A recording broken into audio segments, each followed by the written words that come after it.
Oh my god, it's a spider. Let me tell you guys a little story. Many, many moons ago, a younger, much more spry little Den went onto Gibson's website one night, where I saw that they had just released a brand new series of guitars, the Widow Les Paul Customs. Les Paul Customs with flame tops that came in a full spectrum of colorful bursts, as well as binding and headstock inlays that matched that color. And I was instantly enamored. My breath was taken away. My heart was skipping a beat.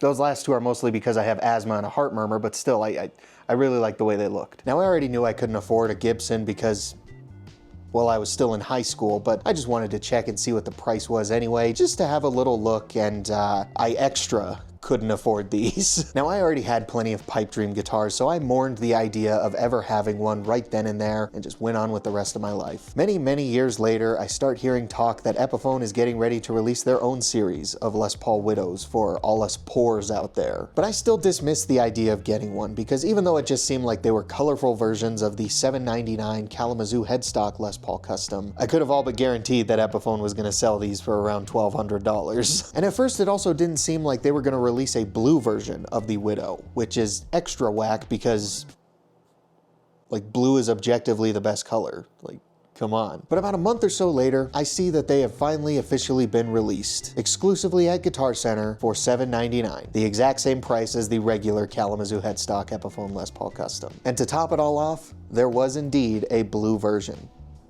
Well, it was more like a teal. I mean, the flame's kind of like this blue-green weird thing going on, but it was close enough. So I decided to head over to my local Guitar Center, but I didn't really get my hopes up that they would have any left in stock. You see, my Guitar Center is pretty famous. You know that video of the Guitar Center employee absolutely obliterating that guy trying to steal a guitar? That's my Guitar Center. Look, there's my friend Dave. So I head over there, waltz on in, and to my surprise, they still had one in every color available.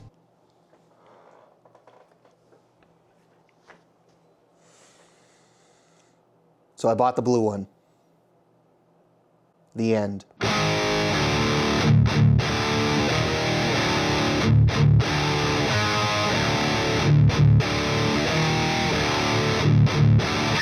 What is up, all my epileptic Epiphone loving eunuchs? Den here. And I finally got my hands on a Widow Les Paul Custom. Now, why do they call these the Widow Les Paul Custom? I'm glad you asked, because not a lot of people talk about this. You see, this pretty lady once had a husband. His name was George. They had met, funnily enough, at a Guitar Center. They were both looking for strings, and they had reached for the same pack of Ernie Ball Slinkies. And he affectionately called her Ernie from then on. They fell in love. George ended up giving up on his dreams of becoming a rock star just for her. He became an electrician, bought them a house, and became a family man. They lived a happy and peaceful life with their cat, Senor Fuentes. Friday was date night. On Sunday, they would order pizza and watch Severance. And whenever they felt like things were getting stale, they would roleplay as Buzz and Woody from Toy Story. But one day, George was pulled over by ICE because his last name was Martinez. And despite being an American citizen his entire life, he was accidentally detained and sent to a prison in El Salvador. However, miraculously, after years of legal battles, he made his way back to his beloved. They reunited, rejoiced, and had a steamy celebration that night. Everything was returned to how it should be, and so the very next day he went to work. And then he died in an unfortunate smelting accident, which is weird considering he was an electrician. But why was he hanging around a smelter? Your guys' guess is as good as mine. So that is why this Les Paul Custom is called a widow, because she lost the man of her dreams, and now she's stuck with my dumb ass. R.I.P. in peace, George. We think about you every day.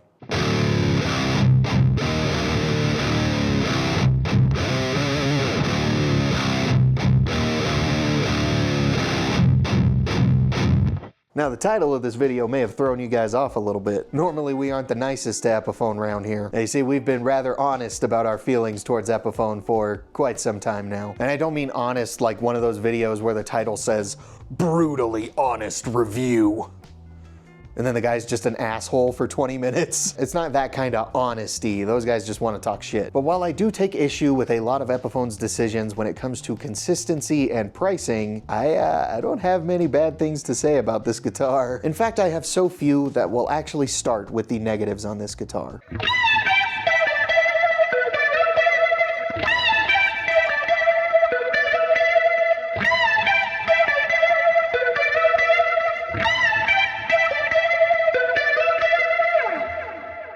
So what don't I like about this guitar? Well, Epiphone still loves putting the fuck-ass kidney button Grover tuners on their Les Pauls, because they're sadists, and they love to watch me suffer. That's one thing. This thing is also a fingerprint magnet. Like, you see that? You see that? It's crazy. But yeah, I prefer my black guitars to be a satin finish. That way they don't get a gigantic smudge on them when you barely brush your finger against it.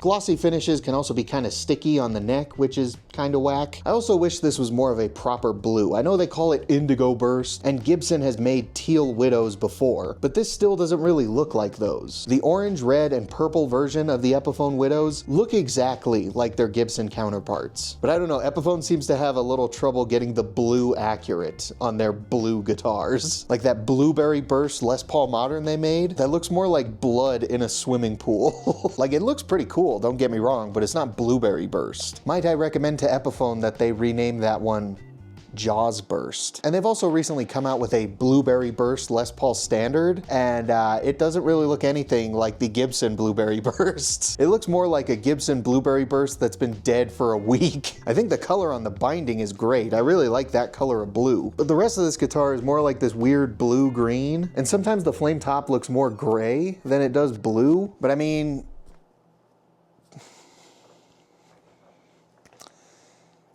that's about it, really. Told y'all it was a short list.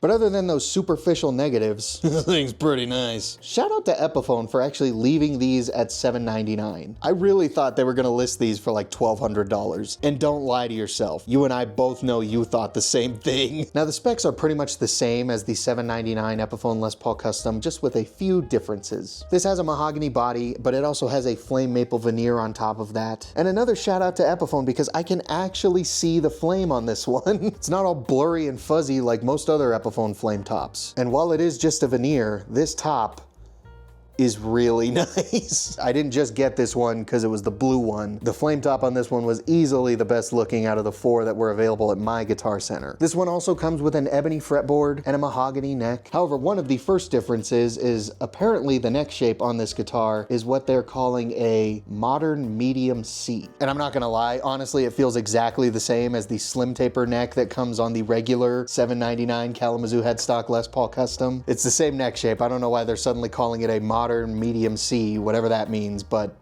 yeah, okay. Comes with the ugly ass Grover tuners like I mentioned earlier. Phew, I spit on you, ugly ass dickhead looking motherfucker. Again, this one comes with the Kalamazoo headstock shape, and my goodness, does that full-size diamond inlay and binding look good in blue. Lord have mercy, I'm about to bust. According to Guitar Center, this comes with premium electronics for a precision circumcision. But it's just the exact same electronics that come in the regular version, except this version comes with what are called the ProBucker Pro pickups. I honestly don't know what the difference is between the ProBucker and the ProBucker Pros. They say they're inspired by vintage PAFs, but you know, what Gibson and Epiphone pickups aren't inspired by those. Yeah, I don't know. Guitar Center gave these things the most stereotypical description for a set of pickups that you could possibly imagine. The neck pickup delivers smooth, creamy tones for ideal rhythm playing, and the bridge provides tight, focused clarity for leads? I've never heard of such a combination. Now the poker chip saying rhythm and treble finally makes sense. But yeah, while I don't actually know what's different between the ProBucker Pros and regular ProBuckers, these sound really good.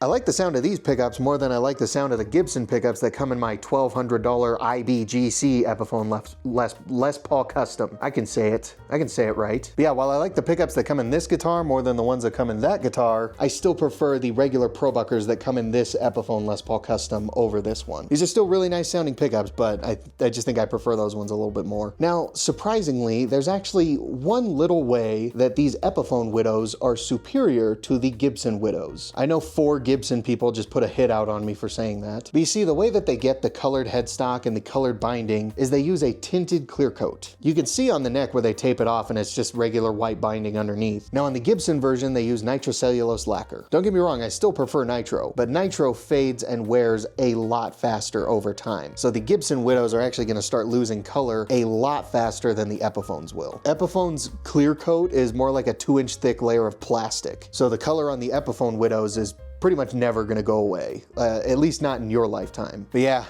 I got to admit, lads and lassies, this is a darn good guitar. I think this right here is Epiphone's sweet spot. This tier of Epiphone seems to be the best quality to price ratio. In my experience, once you go up to the open book headstock Epiphones, it's not really like you're gonna get a better sounding guitar. And it's not like you're getting a guitar with better quality control either. You're basically just paying more for the open book headstock and Gibson pickups.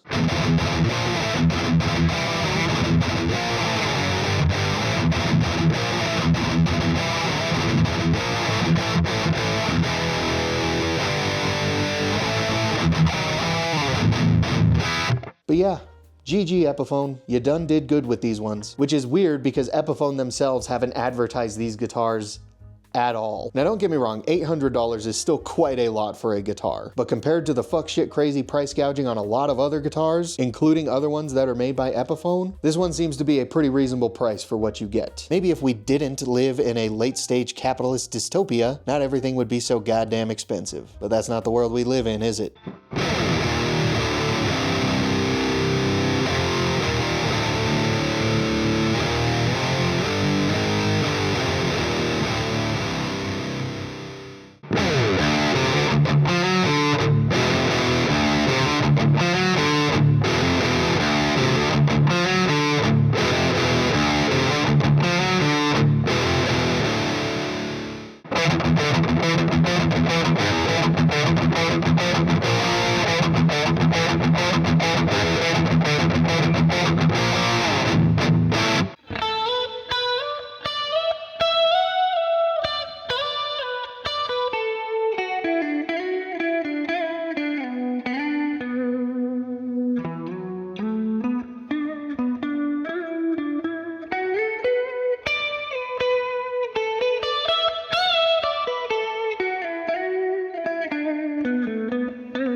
But that is going to wrap up today's video. Thank you guys so much for watching, especially if you made it this far. I really hope you guys enjoyed. Make sure to go down there, leave a comment, give me your thoughts and opinions. I love to hear what the Epiphone folks have to say. Make sure you punch that like button right in the cloaca. Share this video around. And if you regularly watch this channel and you haven't already subscribed, then I'm going to open up an umbrella inside your musty butthole. Real quick, I want to give a big shout out and a thank you to Cosmic Steez, A Horse Running, Jet, Solar Flare, Suno Verma, Rob Heath, Bad Joke Guitars, Brandon's Ballast on Corner, Bandage Knives, Jan Chocolate, Leagues Beneath, Frizz Flips, and Scott Toman. These cute little thoughts are my current channel members, and their support really does mean a lot. If you want to join these guys, get a shout out in my longer videos, get access to the members only videos, and just help support this channel in a bigger way, then you can go down there, click the join button. Tiers start as low as 3 schmeckles. You can also just hit the super thanks button and give me money without any reciprocation whatsoever, but I am done being a tool. Thank you guys once again so much for watching. I'll see you guys next time. Arrivederci.